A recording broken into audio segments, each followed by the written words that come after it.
अस्सलाम वालेकुम dear students, उम्मीद करता हूँ आप सब खैरियत से होंगे। आज की इस वीडियो के अंदर हम लोग सेकेंड ईयर केमिस्ट्री का टारगेट पेपर डिस्कस कर रहे हैं। अच्छा, ये इस टारगेट पेपर की ब्यूटी ये है कि ये पूरा टारगेट पेपर आपके पास सॉल्व है। अब आपको कुछ चीज़ सर्च नहीं करनी है, सिर्फ और सिर्फ बैठना है और इसकी पीडीएफ को आपने याद करना है। तो हम लोग स्टार्ट करते हैं अपने पहले सवाल से। अच्छा, ये सिर्फ और सिर्फ इनऑर्गेनिक केमिस्ट्री है क्योंकि काफ़ी लेंथी आपके पास जो है वो पीडीएफ बन रही थी, तो मैंने इनऑर्गेनिक अलग कर दिए, ऑर्गेनिक अलग कर दिए। तो इंशाल्लाह ऑर्गेनिक आपके पास वीडियो कल तक आ जाएगी। ये आपके पास इनऑर्गेनिक केमिस्ट्री की पूरी आपके पास पीडीएफ बनी हुई है विद सॉल्यूशन। ठीक है ना। तो हम लोग स्टार्ट करते हैं। सबसे पहले लॉन्ग अलग है और शॉर्ट अलग है इसके अंदर। और पहला सवाल है आपके पास मोस्ट इंपॉर्टेंट शॉर्ट आपके पास डोमिनियर्स और Newlands law of octaves and Lothar Meyer's की आपके पास स्टेटमेंट करनी है। तो आपके पास सारी की सारी स्टेटमेंट आपको दिख रही होगी कि मैंने यहाँ पर स्टेटमेंट जो है वो सब डाल दी है। ठीक है ना। उसके बाद मोस्ट इंपॉर्टेंट लॉन्ग के अंदर आपके पास मॉडर्न पीरियोडिक लॉ, और जिसको हम लोग जो है वो long form of the periodic table भी कहते हैं, और ये आपके पास इंपॉर्टेंट है लॉन्ग के अंदर चैप्टर नंबर 1 के अंदर। तो ये आप देख लीजिएगा इस वीडियो के अंदर से। ठीक है ना। और उसके बाद फिर chapter number 2 that is hydrogen, और चैप्टर नंबर 2 हाइड्रोजन के अंदर द मोस्ट इंपॉर्टेंट शॉर्ट आपके पास जो है वो आपके पास बताना है discuss the position of the hydrogen in the group of 1A 4A and 7A। तो इसका भी सॉल्यूशन आपके पास नीचे गिवन है, तो बस आप वो देख लीजिएगा। ठीक है ना। उसके बाद फिर आपके पास क्वेश्चन नंबर 2 है explain the two methods for the separation of the hydrogen gas from a water gas. ठीक है ना। तो आपके पास पहला है industrial preparation of the hydrogen gas है, और दूसरा आपके पास क्या है स्टीम मीथेन प्रोसेस है। दरअसल वो जो है वो बॉश मेथड के ज़रिए भी ज़्यादातर पूछते हैं, तो मेथड नंबर 1 और मेथड नंबर 2 इस वजह से मैंने ये डाल दिया। बाकी आप कोई और से भी दो कर सकते हैं। उसके बाद मोस्ट इंपॉर्टेंट लॉन्ग आपके पास इस चैप्टर से जो बनता है हाइड्रोजन से, वो डिफाइन हाइड्राइड्स हैं, और उसके अंदर आयनिक और आपके पास कोवलेंट हाइड्राइड्स हैं। तो आयनिक हाइड्राइड को हम लोग सलाइन हाइड्राइड्स भी कहते हैं और सॉल्ट लाइक हाइड्राइड्स भी कहते हैं। ठीक है ना। तो इसके पास पूरा कंप्लीट नोट आपको दिख रहा होगा और विद सॉल्यूशन।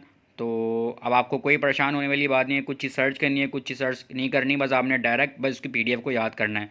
ये आप देख सकते हैं कोवलेंट हाइड्राइड आपके पास आ गया है।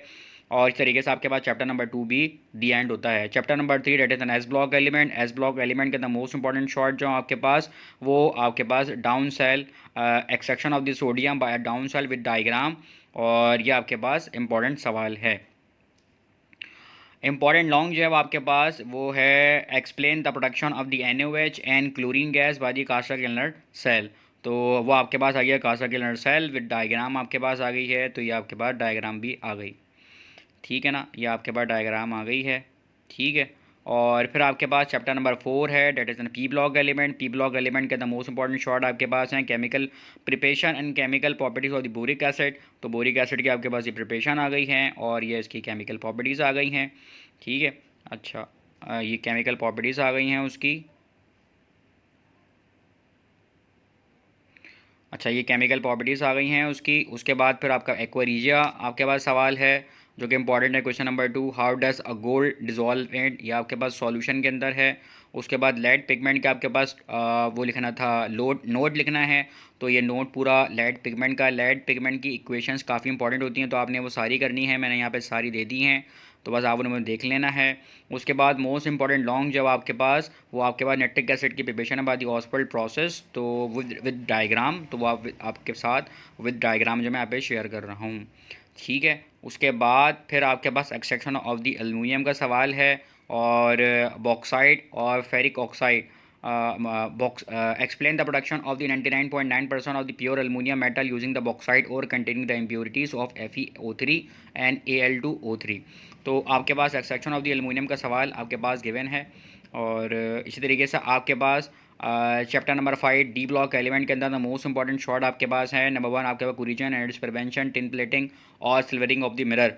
तो टिन प्लेटिंग का आपके पास शॉर्ट नोट आ गया है, कोरिजन एंड इट्स प्रिवेंशन का शॉर्ट नोट आ गया है, सिल्वरिंग ऑफ द मिरर का आपके पास शॉर्ट नोट आ गया है। और इस तरीके से आपके पास जो लॉन्ग है explain the metallurgy of the copper using a copper pyrite ore. तो एक्सट्रैक्शन ऑफ द सोडियम आपके पास पूरा लॉन्ग जो है वो ये आ गया। इसी तरीके से आपके पास जो ये आपके पास शॉर्ट एंड लॉन्ग तो आपके पास ख़त्म हो गए हैं। तो कुछ केमिकल फार्मूलाज भी आपसे लाजमी पूछे जाते हैं, तो ये आप देख लीजिएगा। जैसे कि आपके पास सोडा ऐश है, कास्टिक सोडा है, लिथार्च है, कैरियोलाइट है, ठीक है ना, वॉशिंग सोडा है। तो इसी तरीके से आपके पास विथ सॉल्यूशन आपके पास ये सारे केमिकल फार्मूलाज भी यहाँ पर गिवन हैं, ठीक है। और उसके बाद कुछ IUPAC नेमिंग है जो कि आपके पास चैप्टर नंबर 5 के अंदर है, कॉम्प्लेक्सिक्स की। तो इसकी भी कुछ आप प्रैक्टिस कर लिएगा। ये ज़्यादातर यही आपके पास बार बार रिपीट हो रहे होते हैं, तो आपने इसकी ज़्यादातर प्रैक्टिस कर लेनी है ताकि आपके एग्ज़ाम्स के अंदर आपको मसला ना हो, ठीक है। उसके बाद कुछ रीज़न्स हैं। तो कुछ ऐसी कोई 20-25 आपके पास रीज़न हैं जो कि इनऑर्गेनिक केमिस्ट्री के होते हैं, वो यहाँ पर अटैच मैंने कर दिए हैं। तो टोटल ओवरऑल पूरा पेपर ये 30 आपके पास जो है ना वो रीज़न्स हैं। तो टोटल पूरा ओवरऑल पेपर ये 28 पेजेस का आपके पास इनऑर्गेनिक केमिस्ट्री का पूरी सॉल्यूशन आपके पास मैं यहाँ पर प्रोवाइड कर रहा हूँ। और ठीक है, ये देख सकते हैं ये पूरी ऑलमोस्ट 28 पेजेस हो गए हैं इसके। तो उम्मीद करता हूँ आपको वीडियो पसंद आई होगी। इंशाल्लाह कल ही ऑर्गेनिक केमिस्ट्री की भी मैं PDF आपके पास आपके साथ ये शेयर कर दूँगा। तो जब तक अपना ख्याल रखिएगा, अल्लाह हाफ़िज़।